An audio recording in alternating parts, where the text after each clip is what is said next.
একটা কথা বলছি, সেটা হচ্ছে ২০১২ সালে আমি ১ম অনলাইন কর্মকাণ্ড শুরু করি। অনেক কিছু জানতে পারি তখন ফ্রিল্যান্সিং সম্পর্কে, অনলাইন আয়ের যে মাধ্যমগুলো সেগুলো সম্পর্কে সবকিছুই অবগত হই আমি। কিন্তু সেগুলো কখনোই পারফেক্টলি আমার করা হয়ে ওঠেনি। ২০১২ সালে ১ম আমি ল্যাপটপ কিনি এবং ফ্রিল্যান্সিং বিষয়ে জানার চেষ্টা করি এবং অনেক কিছুই আমি জেনে থাকি ওই সময়টাতে।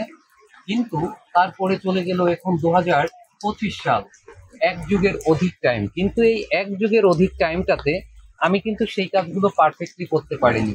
আমি ২০১৭ সালে বাইক কিনলাম।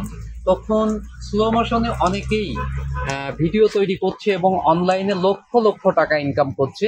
সেই সমাজগুলো আমি দেখছি, আমি করার চেষ্টা করছি, কিন্তু পারফেক্টলি কখনোই কোনো কিছু করে হয়ে উঠলো না আমার।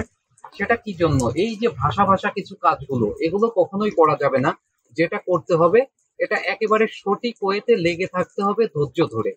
এই যে লেগে না থাকার কারণেই কিন্তু আজ এক যুগ এক বছর চলে গেছে।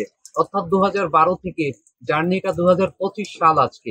কিন্তু আমি অনলাইনে কিছুই করে হয়ে উঠতে পারলাম না। সেজন্যই আমি এই যে আমার যে কথাগুলো বা যে চিন্তাগুলো করি ওগুলো বাস্তব প্রতিফলন দিতে পারিনি কখনোই। এ কারণেই আমি আনসাকসেসফুল থিঙ্কার নামেই আমার পেজটাই ওপেন করেছি।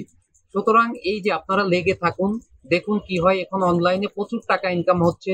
আমরা থটস অফ বিল্লালকে দেখতে পাচ্ছি যে ৩ মাসে ৪৪ লক্ষ টাকা ইনকাম করেছে।